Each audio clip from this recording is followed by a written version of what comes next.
Bonjour, je voudrais vous parler de comment on doit appréhender le mal dans le christianisme et comment Dieu nous délivre du mal. Et j'ai eu cette idée avec un extrait de bande-annonce de film récent qui sort et qui m'a interpellé en me disant mais là, la façon dont il prie, il y a un problème. Il y a une mauvaise vision et une mauvaise compréhension du christianisme et de comment Dieu nous délivre du mal, justement. Donc je vais vous passer l'extrait et ensuite je vais expliquer le problème avec bien sûr des preuves bibliques, des citations et tout le reste. Merci. Seigneur, accordez votre protection à notre école et gardez-nous de tout danger cette nuit. Amen. Voilà, comme vous avez vu, si un chrétien prie Dieu en disant protège-moi, protège-moi de tout danger qui puisse m'arriver, pourquoi pas? Mais alors, s'il lui arrive un danger justement, s'il lui arrive un problème, à quoi ça rime? Il va dire bah alors pourquoi Dieu il m'a pas protégé, il m'a pas évité un problème, le danger, une menace, qu'est-ce que ça veut dire au final tout ça? Est-ce qu'on est censé en tant que chrétien, juste parce qu'on est chrétien donc, être protégé de tout problème, comme si c'est bon, je suis chrétien, Dieu me protège, il ne peut rien m'arriver. Et donc, bah, les problèmes, les soucis, c'est pour les autres. Voilà. Donc, moi, j'ai pas de panne de voiture, je suis jamais malade, je, jamais d'accident, jamais attaqué, jamais de difficultés. En bref, tout va toujours bien. Pourquoi? Bah, c'est simple. Je prie Dieu qui me protège, qui me... et que tout aille bien. Et Dieu, Tout-Puissant, bah, il me protège et rien ne peut m'arriver, forcément. Bah alors, pourquoi il arrive tant de problèmes aux chrétiens tout le temps? Vous voyez que c'est une grave illusion et que ça ne rime à rien et que ça va à l'encontre des enseignements de la Bible. Alors, peut-être que ça surprend, peut-être que les gens n'ont pas vraiment réfléchi, sont pas habitués à ça. Mais voilà, la vérité, c'est que le chrétien est dans une épreuve où il lui arrive toutes sortes de difficultés, comme tout le monde, mais justement sa prière, c'est de surmonter les difficultés et que Dieu l'aide dans les difficultés. C'est-à-dire que oui, le chrétien aura des problèmes, des difficultés, des injustices, des accidents. Oui, il aura tout ça. Mais le chrétien aura Dieu pour l'aider spirituellement, afin qu'il garde la foi, qu'il garde l'espoir et qu'il surmonte les difficultés. Alors je vais donner la fin de la prière qu'a donnée le Christ, qui comporte justement cette demande à Dieu de nous délivrer du mal. C'est en Matthieu 6.13. Ne nous induis pas en tentation, mais délivre-nous du mal, car c'est à toi qu'appartiennent dans tous les siècles le règne, la puissance et la gloire. Amen. Donc on demande à Dieu non pas d'être protégé du mal et que rien nous arrive, mais au contraire, de nous délivrer du mal qui nous arrive justement. Et c'est bien parce qu'on est dans le mal, les problèmes, la souffrance, les difficultés, et qu'on est dedans dans l'épreuve, dans le monde, on est dans le péché du monde, dans les difficultés, dans le monde ignorant, injuste et méchant. Donc on est dedans, et on demande justement à Dieu de nous délivrer du mal, de toutes ces difficultés. Et donc, quand on a des épreuves, que Dieu nous aide à nous délivrer de ces épreuves, à en sortir et en tout cas à nous aider à les traverser. Et ce, quoi qu'il arrive, car il pourra nous arriver tout et n'importe quoi. Alors j'ai d'autres versets pour vraiment dire que c'est annoncé par l'avance que les chrétiens auront toutes sortes de difficultés, de persécutions, de problèmes. Matthieu 10, points 24 à 33. Le disciple n'est pas plus que le maître, ni le serviteur plus que son Seigneur. Il suffit au disciple d'être traité comme son maître et au serviteur comme son Seigneur. S'ils ont appelé le maître de la maison de Belzébul, à combien plus forte raison appelleront ainsi les gens de sa maison? Donc là, Jésus dit que ses disciples ne sont pas plus grands que lui, le maître. Et que si lui, qui est leur maître, il a été maltraité, insulté, mis à mort, eh bien, eux aussi leurs ennemis vont pas plus hésiter à faire ça à ses serviteurs. Et ils disent même qu'il suffit aux disciples d'être traités comme son maître. Et donc, on prouve qu'on est vraiment les disciples de Jésus, du Christ, en étant traités comme lui, justement. Ensuite, Luc 21.16. Vous serez livrés même par vos parents, par vos frères, par vos proches et par vos amis, et ils feront mourir plusieurs d'entre vous. Donc là on dit, Jésus nous dit, il nous avertit, vous serez même livrés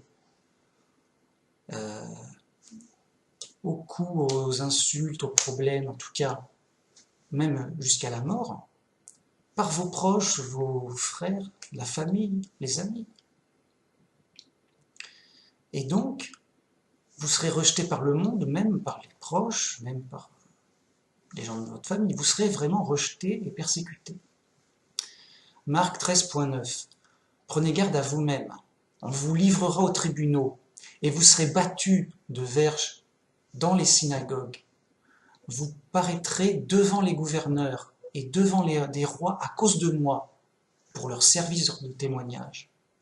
Donc Jésus prévient, oui, on vous livrera au tribunal, vous serez punis, vous serez accablés et on vous fera comparaître pour répondre de votre foi. Et on vous persécutera à cause de moi pour servir de témoignage. Marc 13.12. Le frère livrera son frère à la mort et le père son enfant. Les enfants se soulèveront contre leurs parents et les feront mourir. Vous serez haïs de tous à cause de mon nom. Mais celui qui persévérera jusqu'à la fin sera sauvé. Donc, le Christ est clair. Oui, on vous persécutera, on vous fera même mourir, et vous serez détestés, rejetés de tous à cause de son nom, parce que vous vous dites chrétien, vous témoignez pour le Christ. Et donc, le monde vous rejettera, vous serez rejetés, vous serez haïs. Et toutes les difficultés, les injustices qui vont avec, bien sûr. Mais celui qui persévérera jusqu'à la fin, qui gardera sa foi et son espérance, malgré tout ça, il sera sauvé. Alors, bien entendu, le Christ et les apôtres ont été persécutés, sont passés par là. Donc les apôtres, disciples directs du Christ, ont montré que les choses sont claires, elles ne sont pas cachées. Ils ont été rejetés, insultés, traqués, persécutés, et souvent mis à mort à la fin, pour leur témoignage en faveur de Jésus, le Fils de Dieu. Mais ils continuaient, car c'est leur foi, leur espérance de salut qui les faisait persévérer dans leur dans leur témoignage de foi. Donc vous voyez bien, au contraire, le chrétien n'est pas épargné par toutes les difficultés de la vie, du monde, voire même, il a des difficultés supplémentaires parce qu'il est rejeté par le monde, il est mal vu, il est haï, il est... Qu'est-ce que c'est que ça? Encore un croyant, un chrétien, et puis quoi encore? Donc, tout ça, il l'aura. Ce dont la prière sert et aide, c'est justement qu'on sait qu'on a l'influence de Dieu, qu'on a la bénédiction de Dieu pour nous fortifier, pour nous aider, pour nous influencer dans ces épreuves, afin qu'on garde la foi, qu'on garde notre espoir, et que justement, tout l'intérêt, c'est de voir que nous aussi on souffre, tout comme le Christ a souffert. Et donc, on souffre avec le Christ dans une communion, en disant, voilà, ce qu'ils ont fait à mon maître, ils le font à moi-même, injustement. Et, grâce à Dieu, je prie pour qu'il me délivre de ça, et que je puisse supporter ces épreuves. Et nous savons, nous en tant que chrétiens, que notre espoir final, c'est effectivement d'être délivré définitivement du mal. Car comme nous le savons, après Armageddon, tous les morts vont ressusciter. Donc oui, on va mourir comme les autres. On aura des problèmes comme les autres, des accidents, des injustices, des maladies. Oui, on va mourir, bien sûr. Mais notre espoir, il est où? Il n'est pas de vivre dans un château riche. Oui, moi ça va, je suis immunisé au mal. C'est bon, je suis super, je suis invincible, je suis protégé. Dieu me protège de tout, je suis invincible. J'ai des pouvoirs. Non, non, bien sûr que non. Non, on va mourir, mais notre espoir, donc, il est qu'à la résurrection des morts, oui, là on sera justifié. Oui, là on recevra la vie éternelle au paradis. Et oui, enfin, là, il n'y aura plus de traces de mal, plus de maladie, plus d'injustice. Oui, et là, on aura la vie éternelle dans une situation paradisiaque, où tout ira bien, où on sera dirigé par Dieu lui-même, qui nous dirigera directement cette fois. Et on sera des anges même, on sera des anges et on aura la vie éternelle. Et tout ira vraiment bien, et là, on sera enfin protégé dans une sécurité complète et parfaite. Oui, là, on aura notre salaire, oui, on sera bien délivré du mal à ce moment-là, définitivement. Mais en attendant, on prie, car nous sommes dans l'épreuve, et on prie d'être délivré des difficultés et du mal qui nous arrivent tous les jours. Et que, donc, Dieu nous aide et nous guide dans la foi pour mieux comprendre et résoudre nos difficultés de tous les jours, dans les difficultés, dans le mal, dans nos problèmes, pour faire un bon témoignage de foi et pour garder la foi et l'espoir complètes. Donc voilà comment il faut appréhender ce problème, c'est-à-dire de manière très concrète et très simple. Et au contraire, le piège, c'est de se faire des fausses idées, des dérives, comme ça.